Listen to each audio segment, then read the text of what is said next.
저는 지금 조국의 자력갱생의 위력을 높이기 위해 특별구역에서 비밀 프로젝트를 진행하고 있습니다. 몇 날 며칠 밤을 새며 연구하여 설계하고 만들었던 것은 핵탄두를 탑재할 수 있는 잠수함이었습니다. 평양 국방과학원 선박설계연구소. 그곳에서 저는 15년 동안 북한의 수중 무기체계 개발에 참여했습니다. 김책공업대학을 졸업하고 러시아 유학까지 다녀온 체제가 선택한 엘리트 과학자였죠. 아버지가 6.25 참전 공훈자였기에 저는 핵심 계층으로 분류됐고 평양 중심부의 괜찮은 아파트에서 가족과 함께 살았습니다. 겉으로 보기엔 북한에서 가장 성공한 삶이었습니다. 하지만 그 화려한 외피 뒤에 숨겨진 진실을 알게 됐을 때 저는 선택해야 했습니다. 이 체제에서 계속 살 것인가 아니면 모든 것을 버리고 탈출할 것인가. 2018년 1월 영하 25도의 혹한 속에서 저는 아내와 딸의 손을 잡고 두만강 얼음 위를 건넜습니다. 뒤에서는 국경수비대의 총성이 들렸고 앞에서는 자유대한민국이 저희를 기다리고 있었습니다. 오늘 이 자리에서 저는 제 이야기를 여러분께 들려드리려 합니다. 북한 최고 기밀 프로젝트의 실체, 그리고 그곳을 탈출하기까지의 긴 여정을 말이죠. 이 영상이 도움이 되셨다면 구독과 좋아요 부탁드립니다. 여러분의 관심이 더 많은 진실을 세상에 알리는 힘이 됩니다. 그럼 지금부터 제 이야기를 시작하겠습니다. 1980년 저는 평양에서 태어났습니다. 아버지는 6.25 전쟁 때 인민군 포병대대장으로 싸우셨고 그 공로로 우리 가족은 핵심 계층으로 분류됐죠. 북한에서는 태어날 때부터 성분이 정해집니다. 조상 3대의 이력이 당신의 운명을 결정하는 사회입니다. 7살 때부터 저는 과학에 남다른 재능을 보였습니다. 특히 수학과 물리학에 뛰어났죠. 중학교 교사가 아버지를 찾아와 말했습니다. 철민이는 나라를 위해 큰일을 할 아이입니다. 그렇게 저는 평양제일중학교에 진학했고 1998년 김책공업종합대학 선박공학과에 입학했습니다. 김책공대는 북한 최고의 이공계 대학입니다. 전국에서 선발된 수재들만 들어갈 수 있는 곳이죠. 입학식 날 김정일 위원장의 교시가 낭독됐습니다. 과학자, 기술자들은 우리 당의 선군혁명을 떠받드는 기둥이다. 대학 생활은 혹독했습니다. 하루 16시간씩 공부했고 주말에는 김일성 주석과 김정일 위원장의 혁명 역사를 학습해야 했습니다. 하지만 저는 행복했습니다. 복잡한 유체역학 방정식을 풀고 선박 설계 이론을 배우는 것이 즐거웠으니까요. 2002년 제 인생의 전환점이 찾아왔습니다. 대학 4학년 때 학과장이 저를 따로 불렀습니다. 리철민 동무, 조국이 동무를 필요로 하고 있어. 러시아 유학을 가게 됐어. 모스크바 조선대학. 그곳에서 저는 2년 동안 최신 잠수함 공학을 배웠습니다. 처음으로 북한 밖 세상을 본 순간이었죠. 모스크바의 화려한 거리, 슈퍼마켓에 가득한 물건들, 자유롭게 웃고 떠드는 사람들. 충격이었습니다. 하지만 저는 그 모든 것을 외면하려 애썼습니다. 이것은 자본주의의 허상이다. 우리 공화국의 자력갱생이 진정한 길이다. 당에서 교육받은 대로 스스로를 세뇌시켰죠. 2004년 유학을 마치고 평양으로 돌아왔습니다. 바로 국방과학원 선박설계연구소에 배치됐습니다. 제 전공과 정확히 일치하는 자리였죠. 연구소 입소식 날 소장이 말했습니다. 동무들은 이제부터 조국의 핵심 기밀을 다루게 될 것이오. 당과 수령님께 목숨을 바칠 각오로 일하시오. 그렇게 저는 북한 군사 기밀의 중심으로 들어갔습니다. 당시만 해도 저는 제가 위대한 일을 하고 있다고 믿었습니다. 평양 만경대구역에 새 아파트를 배정받았고 같은 연구소의 여성 연구원과 결혼도 했습니다. 2005년 딸이 태어났습니다. 아이를 안고 평양 거리를 걸을 때 저는 세상에서 가장 행복한 사람이라고 느꼈습니다. 당에 충성하며 조국을 위해 일하고 가족과 함께 사는 삶. 그것이 제가 원하던 전부였습니다. 하지만 그 행복은 오래가지 못했습니다. 2010년 저는 새로운 프로젝트에 투입됐습니다. 코드명 백두산 작전. 핵탄두를 탑재할 수 있는 전략 잠수함 개발 프로젝트였죠. 연구소 지하 3층, 외부와 완전히 차단된 특별구역에서 일하게 됐습니다. 프로젝트 첫날, 책임자가 우리를 모아놓고 말했습니다. 동무들, 우리는 지금 미제국주의자들의 목을 겨눌 칼을 만들고 있어. 이 프로젝트가 성공하면 조선은 세계 최강의 군사강국이 될 것이요. 연구원들은 열광했습니다. 저 역시 가슴이 뛰었죠. 하지만 막상 일을 시작하니 현실은 달랐습니다. 조선중앙텔레비전에서는 우리식 과학기술로 자력갱생의 위력을 떨친다고 선전했지만 실제로는 러시아와 중국의 낡은 기술 자료를 베끼는 것이 전부였습니다. 저는 추진체계 설계를 맡았습니다. 핵잠수함의 심장이라 할 수 있는 원자로와 터빈 시스템이죠. 하지만 우리에게 주어진 것은 구소련 시대의 20년 된 설계도뿐이었습니다. 컴퓨터는 중국산 구형 모델이었고 설계 프로그램도 불법 복제판이었죠. 2012년쯤 상황은 더 나빠졌습니다. 김정은 위원장이 집권하면서 핵무기와 미사일 개발에 모든 자원이 집중됐습니다. 우리 연구소는 상대적으로 후순위로 밀렸죠. 예산이 삭감되고 자재 공급이 끊겼습니다. 연구원들의 월급도 제때 나오지 않았습니다. 명목상으로는 월 5,000원을 받았지만 실제로는 배급표만 받았죠. 그나마도 매달 나오지 않았습니다. 당의 선군 정치를 위해 과학자들이 혁명적 열의로 일해야 한다는 게 상부의 답변이었습니다. 점심시간이 되면 연구원들은 연구소 식당에 줄을 섰습니다. 하지만 나오는 것은 옥수수 범벅에 소금물 국이 전부였습니다. 고기는커녕 최소한 조각 보기 힘들었죠. 핵심 기밀을 다루는 국방과학원 연구원들조차 이런 처지였습니다. 동료 연구원 김 박사는 저에게 조용히 말했습니다. 철민이 동무, 우리가 뭘 하고 있는 건가요? 인민들은 굶주리는데 우리는 쓰지도 못할 무기나 만들고 있어. 그 말에 저는 화를 냈습니다. 동무, 그런 소리 함부로 하면 안 돼요. 우리는 조국 방위를 위해 일하고 있어. 하지만 속으로는 저도 같은 생각을 하고 있었습니다. 2014년 프로젝트는 여전히 진척이 없었습니다. 5년째 같은 설계를 반복하고 있었죠. 필요한 특수 강철도, 정밀 공작 기계도, 첨단 전자장비도 없었습니다. 국제 제재로 수입도 막혔고 자체 생산 능력도 없었습니다.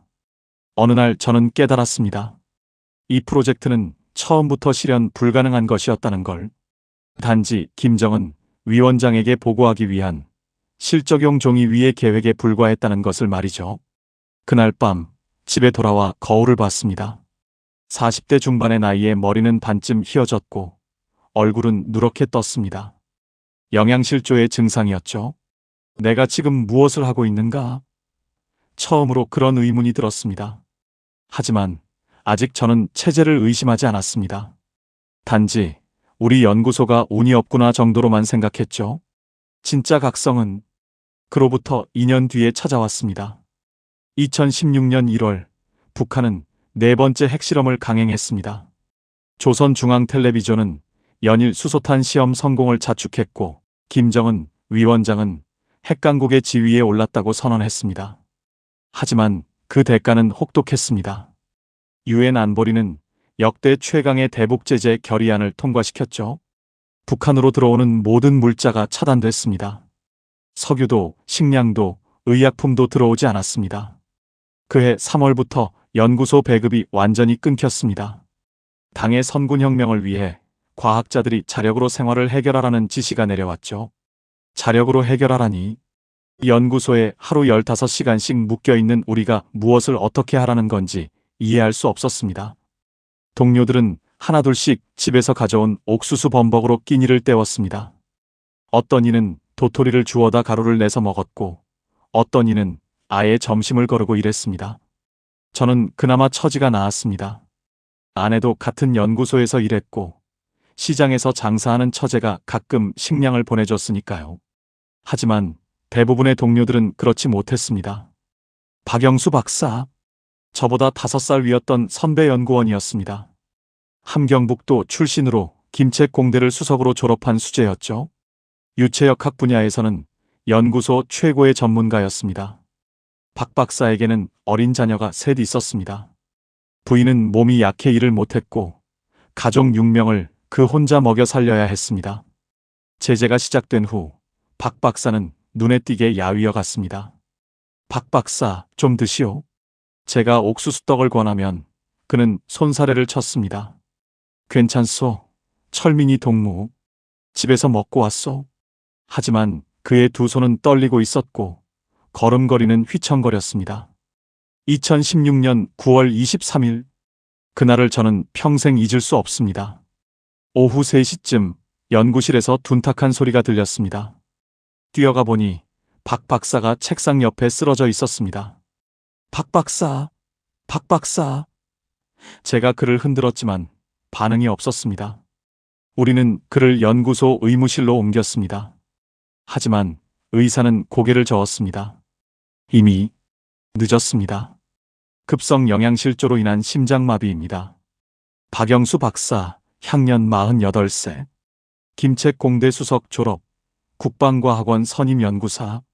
북한이 자랑하던 엘리트 과학자가 굶어 죽은 것입니다. 장례식도 제대로 치러지지 않았습니다. 혁명의 전사는 조용히 가는 것이라며 당에서는 간소하게 치르라고 지시했죠. 박 박사의 부인은 오열했고 새 아이는 아버지가 왜 안 깨어나는지 이해하지 못했습니다. 그날 밤 저는 잠을 이룰 수 없었습니다. 박 박사의 마지막 모습이 계속 떠올랐습니다.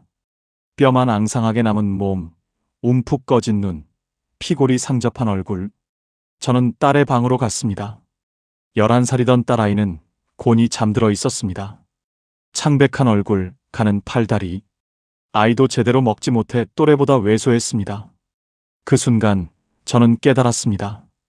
이것은 단순히 우리 연구소만의 문제가 아니었습니다. 북한 전체의 문제였습니다. 핵무기와 미사일에 모든 것을 쏟아붓고 인민들은 굶어 죽게 내버려두는 체제. 과학자조차 굶어 죽는 나라. 이것이 과연 우리가 지키려 했던 조국인가? 이 나라에서 내 딸의 미래는 없다. 처음으로 그런 생각이 들었습니다. 아니, 인정하게 됐습니다. 그동안 애써 외면했던 진실을 말이죠. 박 박사의 죽음은 제게 마지막 경고였습니다. 이 체제에 남아있다면 언젠가 저도 제 가족도 같은 운명을 맞을 것이었습니다. 그날 밤부터 저는 탈북을 생각하기 시작했습니다. 불가능해 보이는 목숨을 건 도박. 하지만 이대로 있는 것보다는 나은 선택이었습니다. 탈북을 결심한다는 것. 특히 저처럼 국가 기밀을 다루는 사람에게는 곧 사형 선고와 같았습니다. 국방과학원 연구원은 일반인보다 훨씬 철저한 감시를 받았습니다. 국가보위부 요원들이 상시로 동향을 파악했고 평양을 벗어나려면 특별 통행증이 필요했죠. 하지만 박 박사의 죽음 이후 저는 매일 같은 악몽을 꿨습니다. 제가 연구실 바닥에 쓰러져 있고 딸이 제 옆에서 울고 있는 꿈. 더 이상 미룰 수 없었습니다. 2017년 4월 저는 아내에게 조심스럽게 말을 꺼냈습니다. 여보, 우리 여기서 나가야 할 것 같소? 아내는 창백해졌습니다. 당신 무슨 소리를 하는 거요? 그게 무슨... 저는 아내의 입을 막고 속삭였습니다. 벽에 귀가 있어. 조용히 하시오. 우리는 그날 밤 이불 속에서 속삭이듯 대화했습니다. 아내도 같은 생각을 하고 있었습니다. 철민이 당신, 나도 이 나라가 이상하다는 걸 알고 있었소. 하지만 어떡해요? 우리가 어떻게 나갈 수 있겠소? 방법을 찾아보겠소. 시간이 걸리더라도. 문제는 돈이었습니다. 탈북 브로커들은 1인당 최소 3,000달러를 요구했습니다. 세 식구면 10,000달러 가까운 돈이 필요했죠. 북한 원화로는 700만 원이 넘는 거액이었습니다. 저는 집에 있던 귀금속을 하나씩 팔기 시작했습니다. 아내의 금반지, 어머니 유품인 금목걸이, 결혼 선물로 받은 은수저 세트까지. 하지만 턱없이 부족했습니다. 고민 끝에 저는 위험한 결정을 내렸습니다. 연구소 자료를 빼돌려 파는 것이었습니다. 물론 핵심 기밀이 아닌 일반적인 선박 설계 자료였지만 그것만으로도 적발되면 총살감이었죠. 저는 조심스럽게 중국 무역상들과 접촉했습니다. 평양에는 외화벌이를 위해 드나드는 중국 상인들이 있었습니다. 그들 중 일부는 북한의 기술 자료를 불법으로 거래했죠. 이 자료면 500달러 정도 주겠소? 이건 1000달러는 돼야 하오. 흥정 끝에 저는 4개월 동안 총 5000달러를 모았습니다. 여전히 부족했지만 시작할 수는 있는 돈이었습니다. 2017년 8월 저는 드디어 브로커와 접촉했습니다. 시장에서 알게 된 상인을 통해 소개받았죠.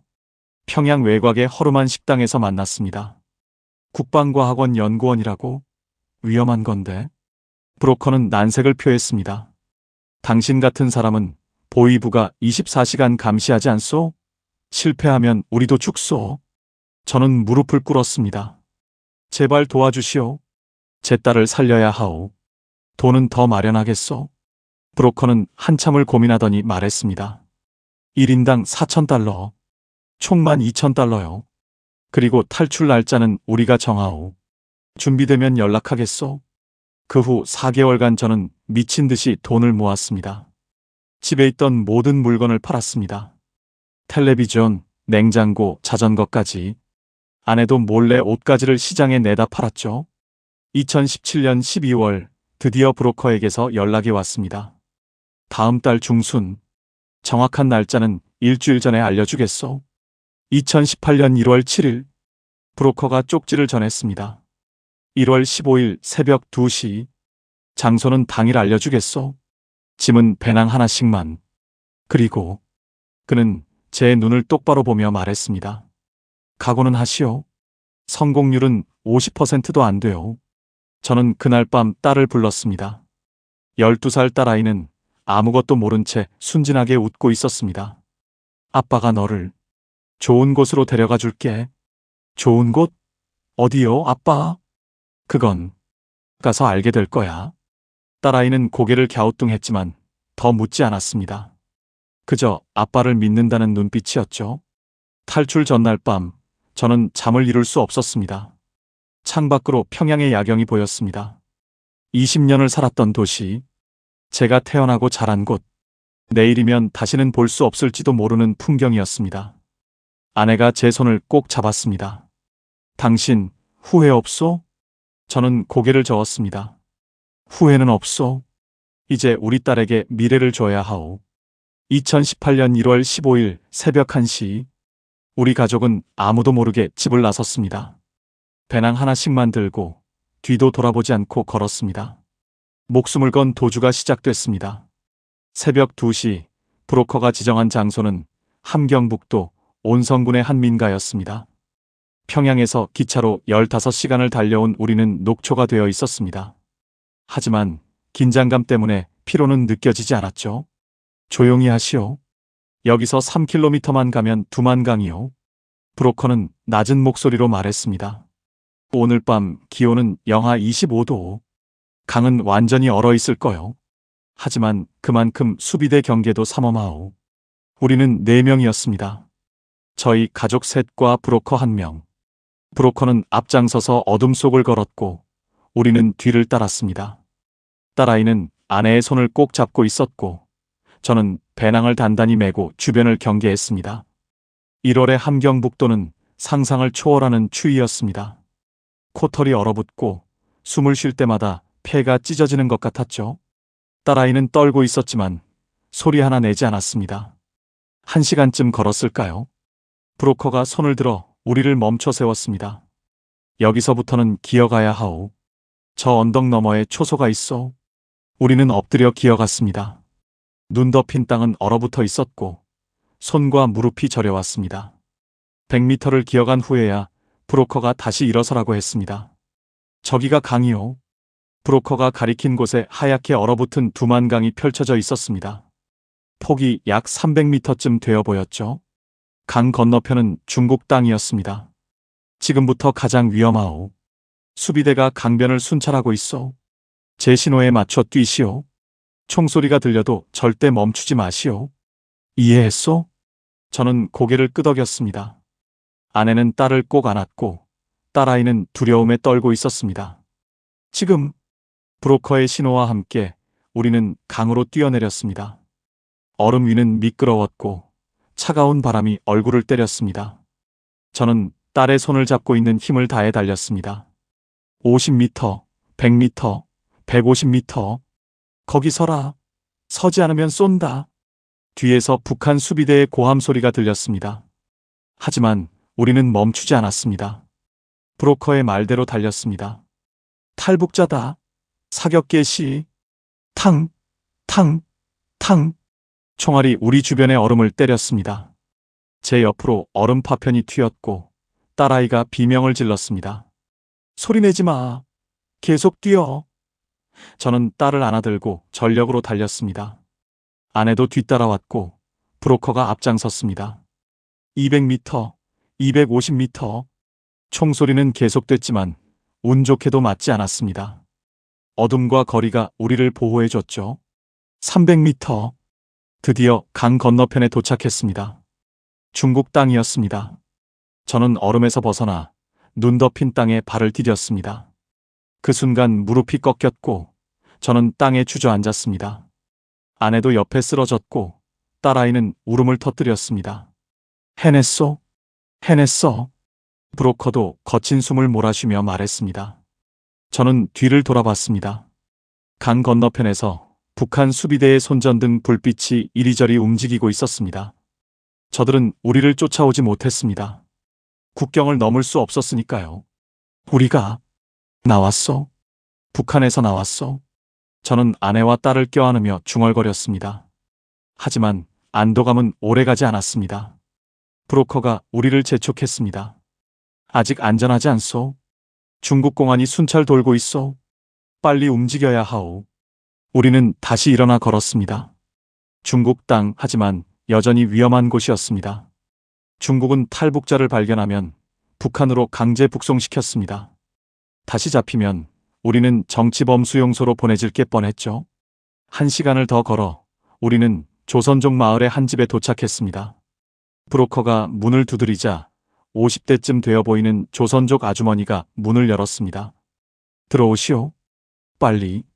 우리는 집 안으로 들어갔습니다. 따뜻한 온돌방이었습니다. 그제야 긴장이 풀리며 온몸에 힘이 빠졌습니다. 일단 여기서 2주 정도 숨어 계시오. 그동안 한국 가는 루트를 준비하겠소. 브로커가 말했습니다. 저는 창문 틈으로 밖을 내다봤습니다. 동이 트고 있었습니다. 처음으로 북한이 아닌 곳에서 맞이하는 아침이었습니다. 하지만 진짜 여정은 이제 시작이었습니다. 중국에서 한국까지 아직도 수천 킬로미터의 위험한 길이 남아 있었습니다. 중국 땅에 발을 디딘 후 우리는 조선족 마을의 작은 집에서 숨어 지냈습니다. 방 하나에 세 식구가 웅크리고 있었죠. 낮에는 커튼을 치고 숨죽여 지냈고 밤에야 겨우 창문을 열 수 있었습니다. 아주머니는 하루 2끼 식사를 갖다 줬습니다. 중국 음식이었지만 우리에게는 천국 같았습니다. 북한에서 몇 년 동안 제대로 먹지 못했던 저희는 눈물을 흘리며 밥을 먹었습니다. 아빠, 여기는 북한이 아니죠? 딸아이가 조심스럽게 물었습니다. 그래, 이제 우리는 자유를 향해 가고 있어. 자유가 뭐예요? 그 질문에 저는 답을 할 수 없었습니다. 12살 딸아이는 태어나서 한 번도 자유가 무엇인지 경험한 적이 없었으니까요. 하지만 불안은 계속됐습니다. 밤마다 밖에서 차 소리가 들릴 때마다 우리는 움찔했습니다. 중국 공안이 단속을 나온 건 아닐까? 누군가 우리를 신고한 건 아닐까? 사흘째 되는 날, 브로커가 다시 찾아왔습니다. 한국 대사관으로 가는 건 불가능하오. 베이징까지 너무 멀고 공안 검문이 심하오.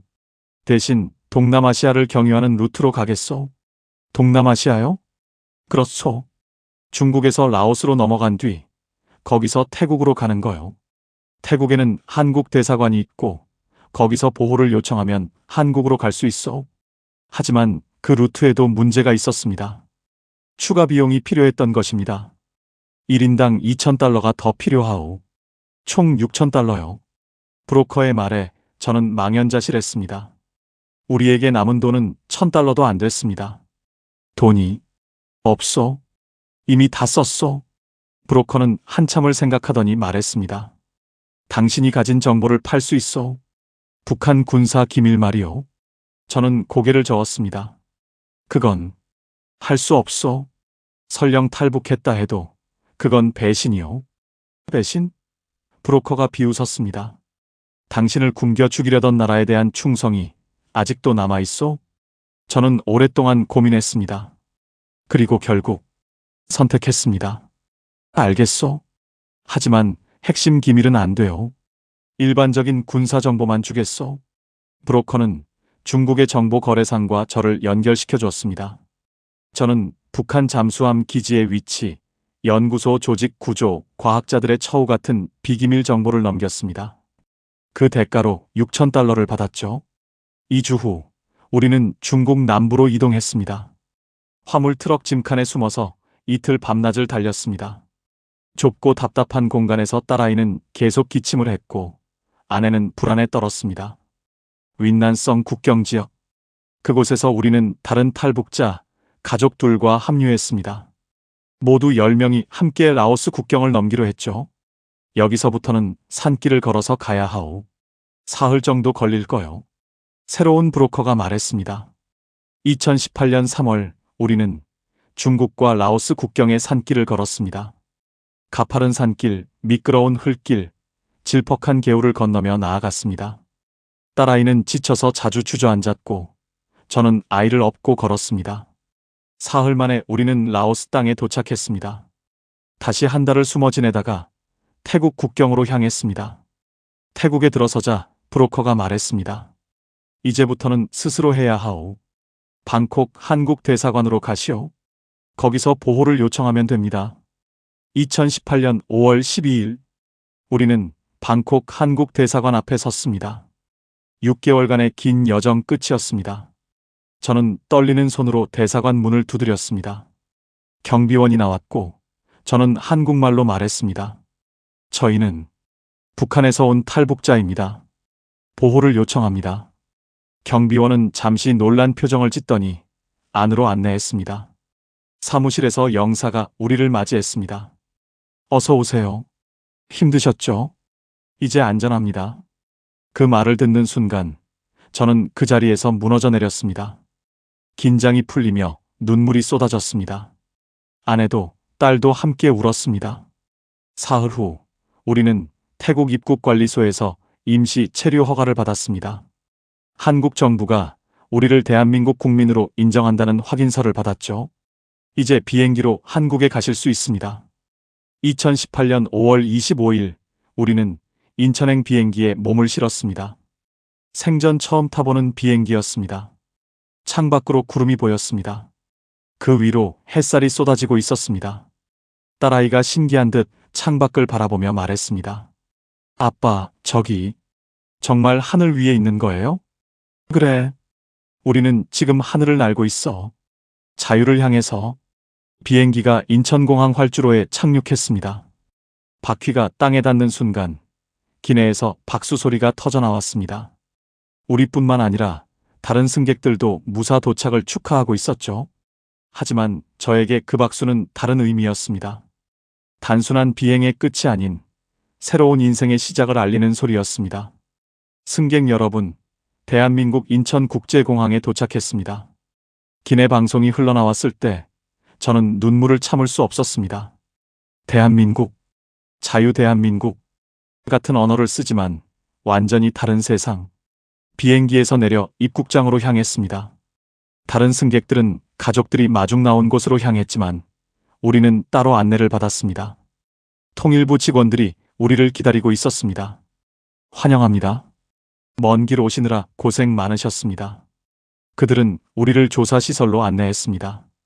북한에서 온 사람들은 신원 확인과 조사를 거쳐야 했습니다. 특히 저처럼 군사 기밀을 다뤘던 사람은 더 철저한 검증이 필요했죠. 3개월간의 조사와 교육을 받았습니다. 하나원이라는 탈북자 정착 지원 시설이었습니다. 그곳에서 우리는 한국 사회에 적응하는 방법을 배웠습니다. 신용카드 사용법, 지하철 타는 법, 인터넷 검색하는 법, 은행 업무 보는 법. 북한에서는 상상도 못했던 것들이었습니다. 딸아이는 한국 학교 교육 과정을 따라잡기 위해 특별 수업을 받았습니다. 처음에는 어려워했지만 아이는 빠르게 적응했습니다. 무엇보다 학교에서 친구들을 사귀고 자유롭게 웃고 떠들 수 있다는 것에 행복해했죠. 아빠, 오늘 학교에서 친구들이랑 같이 급식 먹었어요. 치킨도 나왔어요. 딸아이의 그 말에 저는 또 눈물을 흘렸습니다. 이 아이가 배불리 밥을 먹고 친구들과 즐겁게 학교를 다닐 수 있다는 것. 그것이 제가 원했던 전부였습니다. 2018년 9월 우리는 하나원을 수료하고 사회로 나왔습니다. 정부에서 지원해준 임대 아파트에 입주했고 저는 취업 준비를 시작했습니다. 물론 쉽지 않았습니다. 북한에서의 학력과 경력은 한국에서 인정받기 어려웠습니다. 김책 공대 졸업장도 국방과학원 경력도 이곳에서는 아무 의미가 없었죠. 하지만 저는 포기하지 않았습니다. 선박 설계 분야에서 다시 시작하기로 결심했습니다. 한국의 대학원에 진학 신청을 했고 특례 전형으로 입학 허가를 받았습니다. 2019년 석사 과정을 시작했습니다. 20년 만에 다시 학생이 된 것이죠. 어려웠지만 행복했습니다. 북한에서는 금지된 자료들을 자유롭게 읽을 수 있었고 교수님과 자유롭게 토론할 수 있었습니다. 2021년 석사 학위를 받았습니다. 그리고 한국의 한 조선회사에 취직했습니다. 민간 선박을 설계하는 일이었습니다. 무기가 아닌 사람과 물자를 나르는 배를 만드는 일. 그것이 제가 진짜 하고 싶었던 일이었습니다. 딸아이는 이제 고등학생이 됐습니다. 한국 생활에 완전히 적응했고 대학 진학을 준비하고 있습니다. 아빠, 저 의사가 되고 싶어요. 아픈 사람들을 치료하고 싶어요. 딸의 그 말에 저는 가슴이 벅차올랐습니다. 북한에서라면 성분 때문에 꿈조차 꿀 수 없었을 일입니다. 하지만 이곳에서 딸은 자신의 미래를 스스로 선택할 수 있습니다. 오늘 아침 저는 출근길에 한강을 바라봤습니다. 평온하게 흐르는 강물, 그 위를 나는 갈매기들, 강변을 조깅하는 사람들. 평범한 일상이지만 제게는 기적 같은 풍경입니다. 6년 전 영하 25도의 두만강을 건널 때 저는 살아남을 수 있을지 확신할 수 없었습니다. 하지만 우리는 해냈습니다. 자유에 도달했습니다. 가끔 북한에 남겨진 동료들을 생각합니다. 연구소에서 함께 일했던 과학자들, 지금도 배고픔에 시달리며 쓸모없는 무기를 만들고 있을 그들을 말이죠. 그리고 박영수 박사를 생각합니다. 영양실조로 세상을 떠난 그 동료. 만약 그가 탈북을 선택했다면 지금 이 자유를 함께 누릴 수 있었을 텐데. 그런 생각을 하면 마음이 아픕니다. 북한 정권은 여전히 핵무기와 미사일 개발에 모든 자원을 쏟아붓고 있습니다. 인민들은 굶주리고 과학자들조차 제대로 먹지 못하면서도 말이죠. 언젠가 북한의 모든 사람들이 자유를 누릴 수 있기를 바랍니다. 배고픔 없이 밥을 먹고 두려움 없이 생각하고 꿈을 꿀 수 있는 그런 날이 오기를 말이죠. 여러분, 자유는 공짜가 아닙니다. 저는 그것을 얻기 위해 모든 것을 걸었습니다. 직장도, 집도, 조국도 버렸습니다. 목숨을 걸고 얼어붙은 강을 건넜습니다. 하지만 후회하지 않습니다. 왜냐하면 자유는 그 모든 희생을 감수할 만한 가치가 있기 때문입니다. 오늘도 저는 딸에게 말합니다. 내가 이곳에서 누리는 모든 것, 자유롭게 공부하고 꿈꾸고 웃을 수 있는 이 모든 것이 얼마나 소중한지 잊지 마라. 그리고 북한에 계신 모든 분들께 말씀드립니다. 희망을 잃지 마십시오. 자유는 멀리 있지 않습니다. 용기를 내십시오. 대한민국은 여러분을 기다리고 있습니다. 감사합니다.